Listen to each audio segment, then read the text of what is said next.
आज हम स्टार्ट कर रहे हैं part 4 of body fluids and circulation का। हमने पार्ट 3 में डिटेल में क्या क्या देख लिया है।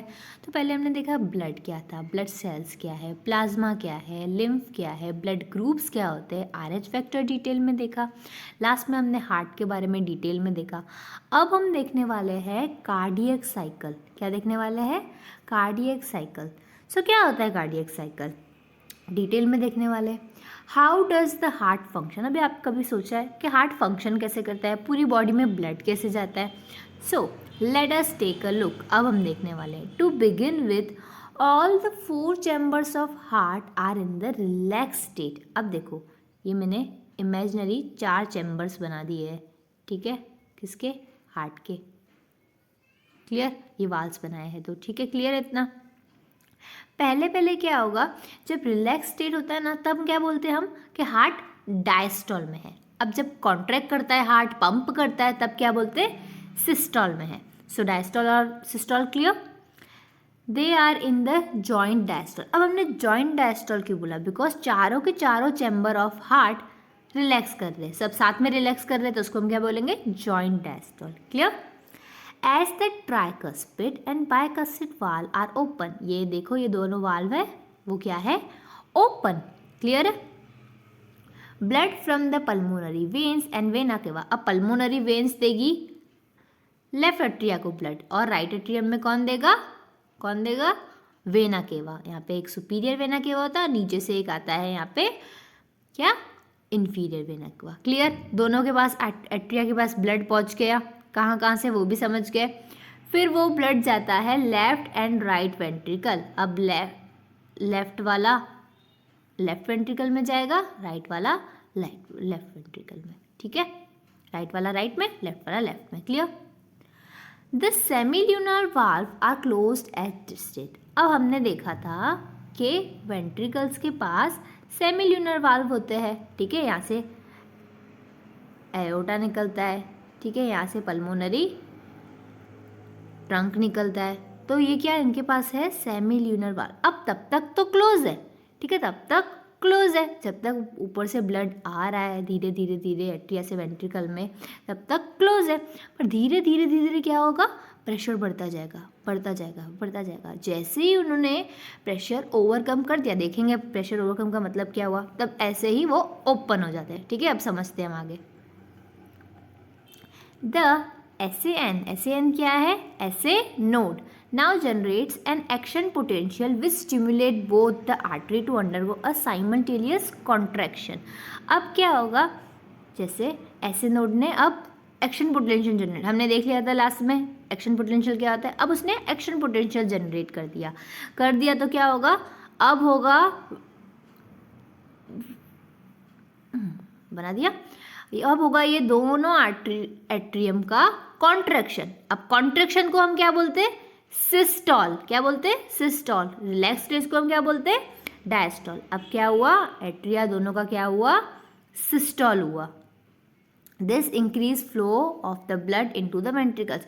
अब जितना भी ब्लड बचा हुआ था एट्रियम में, फास्ट किस में चला गया? वेंट्रिकल्स में, ठीक है? फास्ट गया, जोर से प्रेशर आया। The action potential is conducted to the ventricular side by AVN. अब ऐसे नोड से कहाँ गया? AV नोड के पास, देन AV बंडल के पास। क्या? Action potential. From where the bundle of His, जो बंडल ऑफ हिस थे हमने देखा था, ठीक है? वहाँ तक पहुँच गया। This causes the ventricular muscle to contract. अब ये सब हुआ, वहाँ तक क्या पहुँचा? एक्शन पोटेंशियल पहुँच गया। तब क्या होगा? वेंट्रिकल्स भी क्या हो जाएंगे? कॉन्ट्रैक्ट। क्या हो जाएंगे? कॉन्ट्रैक्ट। तब आर्टरिया क्या हो जाएगी? रिलैक्स। क्लियर? तो यहाँ पे क्या हुआ? पहले एट्रियम का क्या हुआ? कॉन्ट्रैक्शन हुआ, तो वेंट्रिकल्स से बहुत सारा ब्लड आ गया। उसके बाद प्रेशर बढ़ गया वेंट्रिकल्स में, तो उनका क्या हो गया? कॉन्ट्रैक्शन हो गया, तो उसको हमने बोला वेंट्रिकुलर सिस्टोल। अब तब उस स्टेज पे आर्टरिया हो गई थी रिलैक्स। क्लियर? आई होप आपको ये क्लियर है। आपको डाउट है तो आप मेरे से पूछ सकते हो कमेंट सेक्शन में। Okay? Ventricular systole increase the ventricular pressure. अब वेंट्रिकुलर का कॉन्ट्रैक्शन हो गया तो बहुत सारा प्रेशर बढ़ गया। तब क्या होता है? जो ट्राइकस्पिड और बाइकस्पिड वाल्व है ना, वो क्या हो जाते हैं? बैकफ्लो नहीं हो, वापस से एट्रियम में ब्लड नहीं चला जाए तो क्या हो जाते हैं? वो close. Clear? As the ventricular pressure increase further, the semilunar valve guarding the pulmonary artery and aorta are forced to open. अब जो ventricles में क्या है ना ट्रंक है, पल्मोनरी ट्रंक और एओटा है, उसमें जो सेमिलुनर वाल्व है, अब प्रेशर की वजह से वो क्या हो जाएंगे, ओपन. क्लियर. अब वो वाल्व ओपन हो गए, कहाँ पहुँचा ब्लड, पूरी बॉडी में पहुँचेगा और कहाँ पहुँचेगा, लंग्स में. क्लियर. क्लियर इतना सबको. allowing the blood in the ventricles to flow through this vessel into circulatory pathway. Clear. इतना clear होना चाहिए. डाउट हो तो आप मुझसे पूछ सकते हो. Okay. The ventricles now relax and the ventricular pressure falls causing the closure of semilunar. अब जैसे ही ब्लड वेंट्रिकल्स में सेमिलुनर वाल्व के थ्रू कहाँ गया, पूरी बॉडी में जाने लग गया, वैसे ही वेंट्रिकल्स का प्रेशर गिरने लग गया. तो सेमिलुनर वाल्व क्या हो गए, बंद हो गए. बिकॉज सेमिलुनर वाल्व बंद भी क्यों होंगे, कि फिर से ब्लड भी फिर से वेंट्रिकल में ना आ जाए. ठीक है. Which prevents the back flow of the blood to the ventricles. Clear. I hope ये क्लियर है. As the ventricular pressure declines. अब वेंट्रिकुलर प्रेशर हो गया फिर से डिक्रीज, तो फिर tricuspid and bicuspid valve are pushed open by the pressure in the atria. अब एट्रिया में तो कंटिन्यूस ब्लड आता ही जा रहा था. ठीक है. वहाँ पे प्रेशर बढ़ गया, फिर क्या हो गया, ट्राइकस्पिड और बाइकस्पिड वाल्व फिर से खुल गए. आई होप क्लियर हुआ आपको नहीं क्लियर होता फिर से ये मेरा ही वीडियो फिर से देखो, अंडरस्टैंडिंग अच्छी आएगी. ठीक है. By which was being emptied into the veins. Clear. अब फिर से सब कुछ रिपीट होगा, जो हमने पढ़ा वो सब कुछ अभी repeat. The blood now once again moves freely into the ventricles. The ventricles and atria are now again in the relax. पहले अभी हमने फर्स्ट क्या प्रोसेस पढ़ी थी, जॉइंट डायस्टोल क्या होता है. ठीक है. सेम टू सेम अभी ये दूसरी साइकिल चालू हो गई यहाँ से. तो एक कार्डियक साइकिल में इतनी सारी प्रोसेस होती है. समझ आया. एक कार्डियक साइकिल में कितनी सारी प्रोसेस हो रही है. This sequential event in the heart which is clinically repeated is called as cardiac cycle. अब ये क्लियर, ये पूरी साइकिल बार बार रिपीट हो रही है तो उसको हम क्या बोलते हैं, कार्डियक साइकिल. अब इसमें क्या क्या था, it consist systole and diastole. हमने देखा सिस्टोल भी क्या होता है, डायस्टोल भी क्या होता है, दोनों का देख लिया था, आर्टरी और वेंट्रिकल्स. तो इसके अंदर क्या क्या होता है, सिस्टोल और डायस्टोल, बोथ आर्टरिया एंड वेंट्रिकल्स का. Clear. As mentioned earlier, the heart beats 72 times per minute. सबको पता है हार्ट कितनी बीट करता है, 72 times per minute. That many cardiac cycles are performed per minute. अब इतनी सारी कार्डियक साइकिल्स एक मिनट में हो जाती है. तो अभी एक कार्डियक साइकिल कितने में होगी, तो याद रखना है 0.8 सेकंड्स. क्लियर. एक मिनट में कितनी बार होगी, 72. कितनी, 72. याद रखना है. क्लियर. तो एक कार्डियक साइकिल कितने सेकंड में हो रही है, तो 0.8. क्वेश्चन आ सकता है, ध्यान रखिए.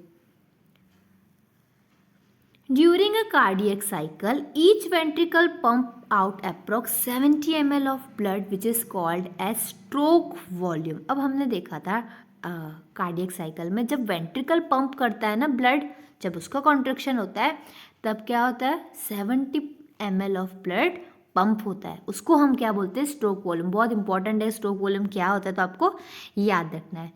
The stroke volume multiply by the heart rate. अब हमको क्या करना है, स्ट्रोक वॉल्यूम जितना होगा हमको क्या मल्टीप्लाई करना है उससे, हार्ट रेट. किसी के 72 है, किसी के 70 है.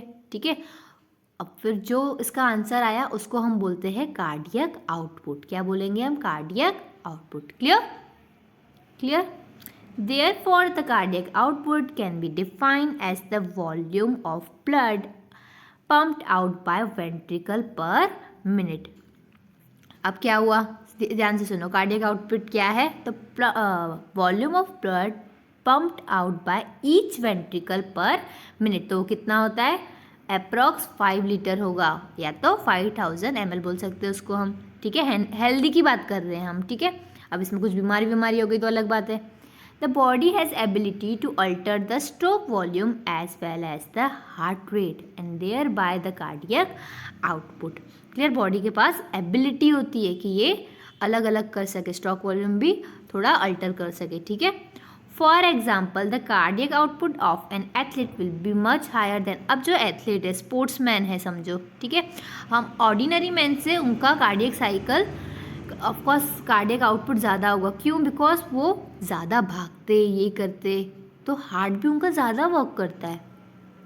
Okay, during each cardiac cycle 2 prominent sounds are produce which can be easily heard through. अब आपने सोचा होगा कभी डॉक्टर स्टेथोस्कोप रखता है हार्ट के यहाँ पे तो क्या सुनता है, तो वहाँ पे हार्ट साउंड सुनता है। तो वहाँ पे स्टेथोस्कोप में नॉर्मल कंडीशन में 2 हार्ट साउंड सुनाई देते हैं। तो फर्स्ट हार्ट साउंड कौन सा है, लब। फर्स्ट हार्ट साउंड कौन सा है, लब। याद रखना है, associated with closure of tricuspid and bicuspid valve. किसके, जब क्लोज होता है ना ट्राइकस्पिड और बाइकस्पिड वाल्व, तब कौन सा साउंड सुनाई देता है, लब। क्लियर। और second heart sound is associated with the closure of the semilunar. अब जब सेमिल्यूनर वाल्व क्लोज होते हैं तब सेकंड हार्ट साउंड सुनाई देता है, कौन सा, डब। ओके, तो लब एंड डब। आई होप आपको कार्डियक साइकिल समझ आई होगा। नहीं समझ आई आप तो मेरे से पूछ सकते हो कमेंट सेक्शन में। अब हम नेक्स्ट में पढ़ेंगे ईसीजी। ईसीजी क्या होता है। अब मैंने छोटे छोटे पार्ट कर दिए बिकॉज बहुत लोगों को सिर्फ पर्टिकुलर टॉपिक देखना होता है तो उनको टाइम वेस्ट ना हो। ठीक है, thanks for watching and please subscribe अगर नहीं किया तो आपने।